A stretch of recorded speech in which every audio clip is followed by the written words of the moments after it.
Não, você não tá entendendo errado, de fato o vídeo saiu atrasado. Enfim, essa daqui é a review do episódio 5 de Agatha Desde Sempre, tudo com spoiler, você já sabe, então, bom, se você não assistiu, vai lá no Disney Plus, assiste, depois você volta, você sabe como é que funciona. E assim, atrasou porque eu estou num sistema meio de guerrilha, eu não estou no meu escritório, na verdade eu vim pra BGS, olha só, Nortinho Gameplays é 100% real, e aí saiu o episódio de Agatha e eu falei, olha só, vou ter que gravar em outro lugar, então super sistema de guerrilha. O computador emprestado da Ana, eu trouxe meu microfone, então foi mal aí, mas não vamos ficar sem review. Vai atrasar, mas não vamos ficar sem, tá bom?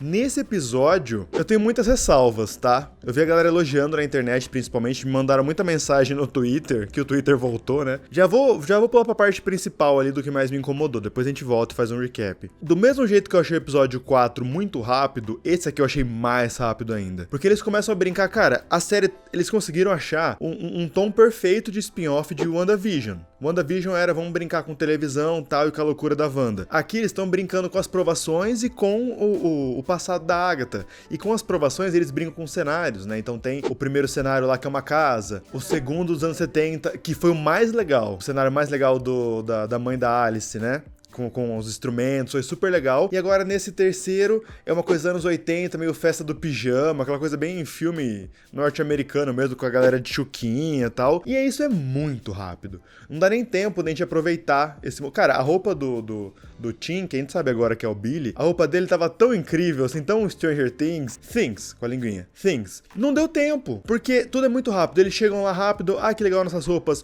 tabuleiro. Aí depois tabuleiro, possessão, fantasma, não sei o que lá. E aí, muito rápido. Pra mim, esse é o principal problema da série, o que não é um grande problema, mas eu acho que esse episódio tem 32 minutos. Se a gente tirar os créditos, vai ser tipo 29, 28, muito rapidinho. E como ele se propõe a brincar com essas coisas, eu gostaria de ver mais, mas essa é a minha única questão.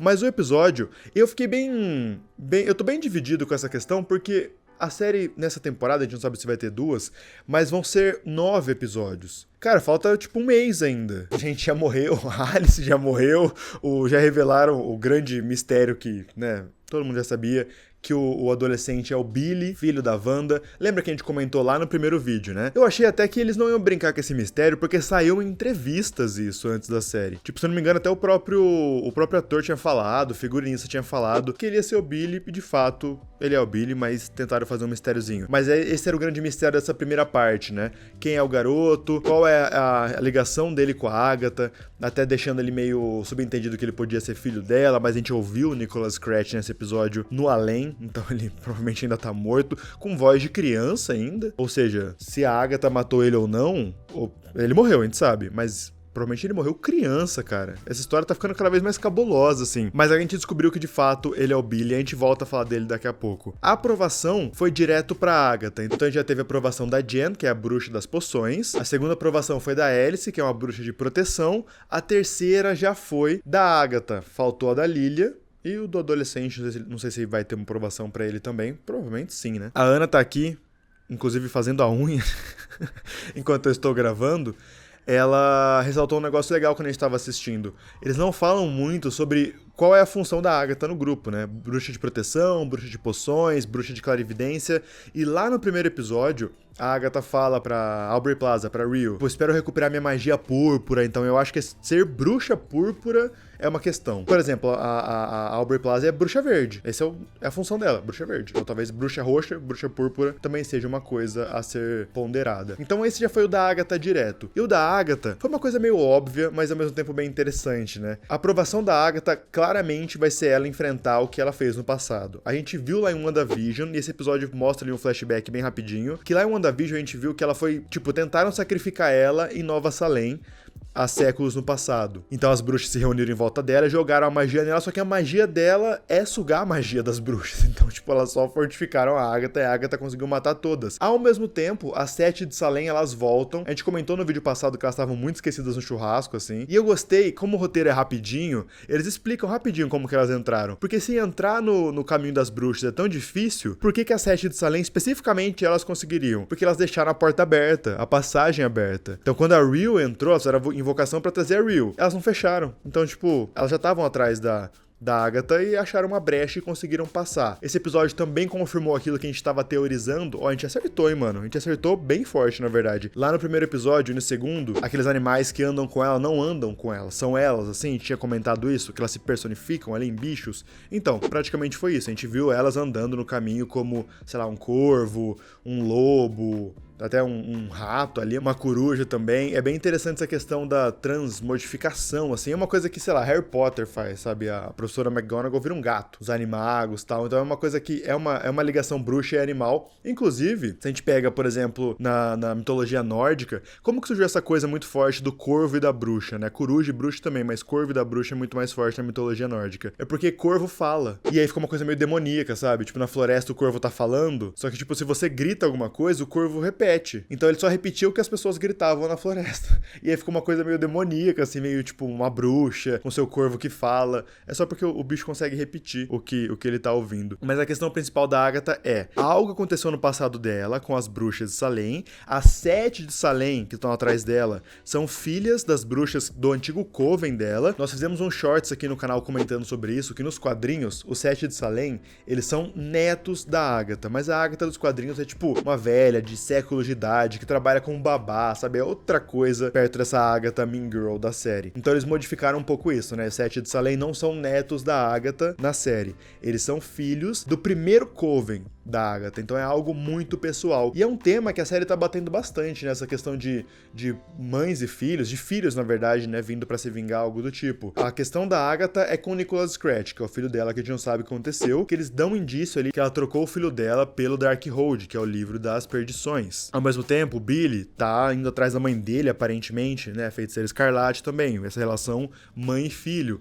Os 7 de Salem são filhas tentando vingar as suas mães. Esse episódio mostra uma ligação muito esquisita entre a Agatha e a mãe dela. Entende? Como essa série inteira, esse episódio especificamente, mas essa série inteira tá falando sobre essa ligação mãe e filho, o que é interessante, que a gente tá falando de bruxas, e como a gente comentou lá no segundo episódio, existe, em toda a mitologia de bruxaria que você pegar, não precisa ser de uma religião específica, mas são essas 3 fases, sabe? Tipo, a donzela, a mãe e a anciã. Tá ligado com o que é ser bruxo, tá ligado com essa mitologia. Inclusive, quando elas vão fazer o tabuleiro de Ouija, quando vão fazer de verdade, o ritual começa com donzela, anciã e mãe. São os três grandes poderes, os 3 grandes símbolos da bruxaria, principalmente quando a gente fala da parte feminina da parada. O fantasma que aparece que eles não seguem o ritual ali, né? Inclusive tem uma piada... Cara, essa série ela é muito espertinha, porque ela sabe passar piada rápido, assim, tipo, se você não pegar, você não pegou, que é a piada do tabuleiro, quando eles acham o tabuleiro, eles leem o manual, ó, tem as regras, né? Você não pode tirar a mão, você não pode sair sem dar adeus, tal,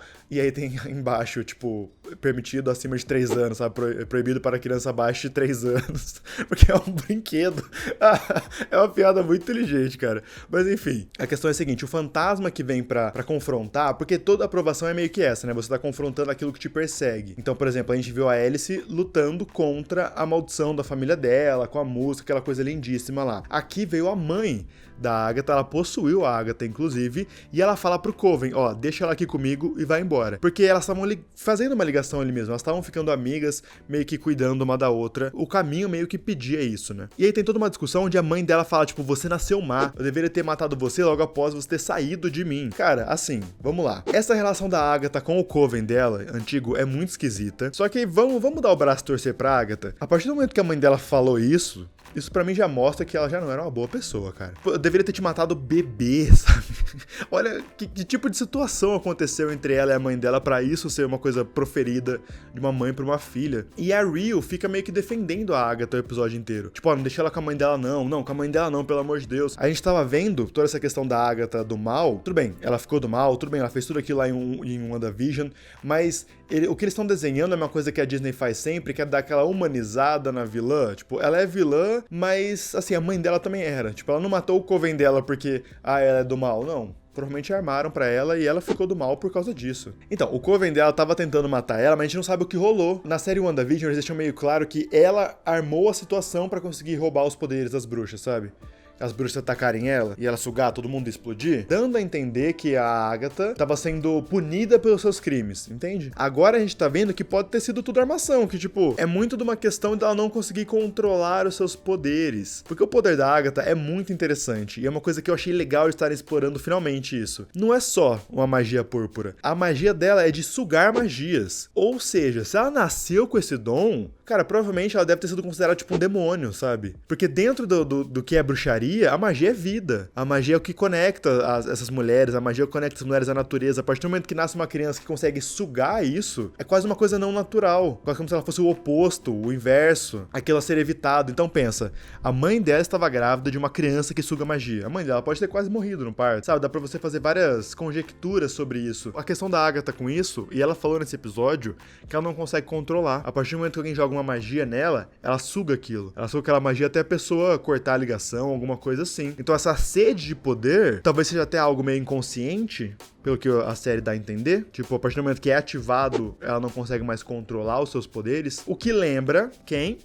A nossa amiga Wanda. A Wanda não conseguia controlar os poderes dela. Tanto que toda aquela questão de Westview, lá do Rex, que criou toda aquela realidade, foi inconsciente.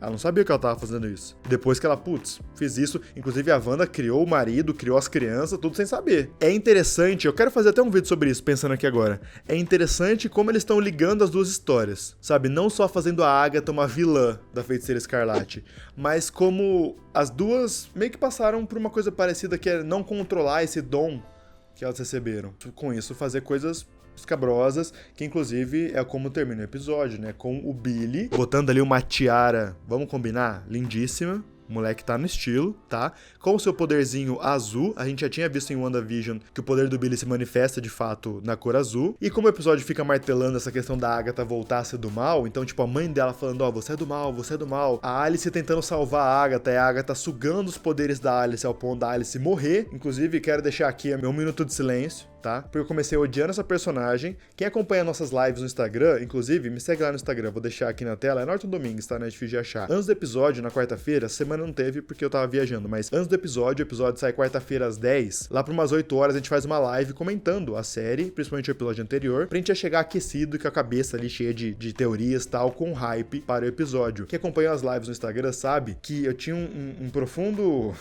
descaso com essa personagem, que eu não tava entendendo qual que era dela. Chegou o episódio 4, que é o episódio passado, ela se tornou a minha personagem favorita da série. Putz, cara, que personagem boa. E aí chega agora, eles matam a personagem que eu mais gostei. Talvez eles estejam de perseguição comigo? Talvez. Uma coisa que é interessante mencionar, a Alice Wu e a Jem, nos quadrinhos, elas são bruxas relativamente conhecidas. A Alice Wu nos quadrinhos, ela tem uma pegada meio detetive mágica. Então assim, ela é uma detetive e ela tem essa linhagem Wu e ela não sabia que ela tinha. E aí meio que a mãe dela morre e ela ganha os poderes da mãe, assim, meio que passa de mãe pra filha. E o interessante dela, ela é uma personagem que assim, que ela aparece de vez em quando nos quadrinhos Doutor Estranho, de vez em quando nos quadrinhos da Feiticeira Escarlate. Ela usa magia com armas. Então tipo assim, ela tem um revólver que atira balas de magia, sabe? Essas paradas assim, não é da hora? É muito louco isso. Então ela trabalha como uma investigadora tanto do mundo humano quanto do mundo mágico, assim.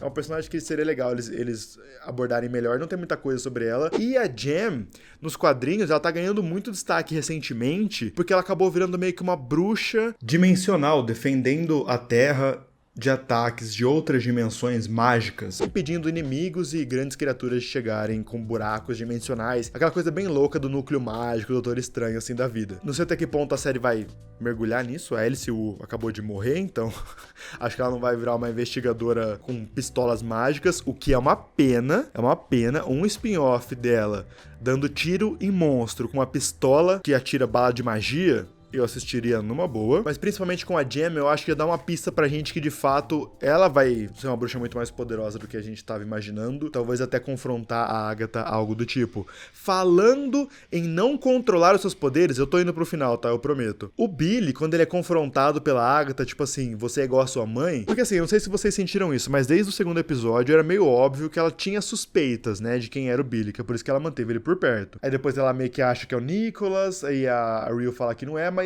dava a entender que ela Bom, achava que era a filha da Feiticeira Escarlate, depois, talvez seja meu filho? Não, realmente é o filho da Feiticeira Escarlate. E aí ele faz o que a mãe dele fez, mostrando mais uma vez essa questão do descontrole, do poder mágico ali descontrolado. Ele controla a Jen e a Lilia, que pegam a Agatha e jogam ela naquela areia movediça, naquela grama movediça, e depois ele joga as duas lá e começa a tocar Billie Eilish. Eu, como eu sou jovem, eu conheço essa música. O nome dela é You Should See Me in a Crown, que é justamente Você Deveria Me Ver com uma coroa. Tipo a coroa do Wiccan. Exatamente. E vamos combinar também que é do melhor álbum da Billie Eilish, que é o primeiro. E tem toda essa vibe geração Z, com poderes. Tipo, cara, você deveria me ver usando meus poderes, você vai ver o que eu vou fazer com você agora que você me provocou, sabe? Tem tudo a ver com o arco do Wicano, que a gente não sabe até onde vai agora, mas a gente sabia que ele tava escondendo muita coisa, né? Lembra quando eles falaram que eles queriam ir pro caminho? Ele, eu quero mais poder. Ficou uma coisa meio vaga. Bom, agora a gente tá vendo que, de fato, ele é o Billy, filho da Feiticeira Escarlate, e talvez o que ele queira do caminho é alguma coisa relacionada a ressuscitar a sua mãe, algo do tipo, que, até onde a gente sabe, está morta. Como a gente viu lá em Doutor Estranho 2, Multiverso da Loucura. Cara, episódio bem divertido, mas como eu falei, igual o episódio passado, eu gostaria de ver um pouco mais. Estende 10 minutinhos do episódio só, sabe? Eu só queria ver um pouco mais da ambientação ali, das provações. Tá indo muito rápido, no meu ponto de vista. Agora é sua vez, comenta aí embaixo. O que você achou do episódio 5 de Agatha Desde Sempre? Você curtiu? Você não curtiu? Comenta aí. Me segue nas minhas redes sociais também, tá? Instagram, Twitter voltou. É Norton Domingues em tudo, tá? Não é difícil de achar. Desculpa pelo atraso, tá bom? Deixa um like no vídeo, se você achou o vídeo interessante. Guerrilha, vai. Vale o esforço, deixa um like. Se inscreve no canal pra você não perder nenhum vídeo. E agora eu me despeço. Muito obrigado, até o próximo vídeo. Tchau, falou. You should see me in a Tananana. and then looking down.